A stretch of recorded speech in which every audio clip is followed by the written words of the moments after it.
Այսօր կլռանար Հայաստանի ազգային հերոս, սպարապետ Վազգեն Սարգսյանի ծննդյան 67-ամյակը։ Հայաստանի նորագույն պատմության ամենազորեղ ու ազդեցիկ առաջնորդներից մեկը։ Մարդ, որի անունը շատերի համար նույնացվում է հաղթանակի, բանակի եւ պետականության գաղափարների հետ։ 1990-ականների ծանր տարիներին հենց Վազգեն Սարգսյանն էր կանգնած հայկական բանակի ստեղծման ակունքներում, ձևավորելով մի ուժ, որը կարողացավ պաշտպանել Հայաստանը եւ ապահովել հաղթանակը Արցախյան առաջին պատերազմում։ Նրա համար բանակը պարզապես կառույց չէր, այլ պետության ողնաշարը եւ ժողովրդի անվտանգության երաշխիքը։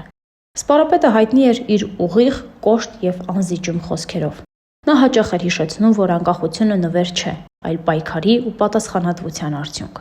1999 թվականի հոկտեմբերի 27-ի ոճրագործության ժամանակ սպարապետ Վազգեն Սարգսյանը սպանվեց Հայաստանի ազգային ժողովի դահլիճում, թողնելով ծանր բաց Հայաստանի քաղաքական եւ պետական կյանքում։ Տարիներ անց էլ նրա խոսքերն ու քաղաքական ժառանգությունը շարունակում են մնալ հայաստանյան քաղաքական եւ հասարակական քննարկումների կենտրոնում, իսկ շատերի համար սպարապետի կերպարը շարունակում է մնալ ուժեղ պետության, ամուր բանակի եւ ազգային արժանապատվության խորհրդանիշ։ Շնորհավոր ծնունդդ, սպարապետ։ Մի մոռացեք հետևել մեզ Facebook-ում, ինչպես նաև բաժանորդագրվել մեր YouTube-յան ալիքին։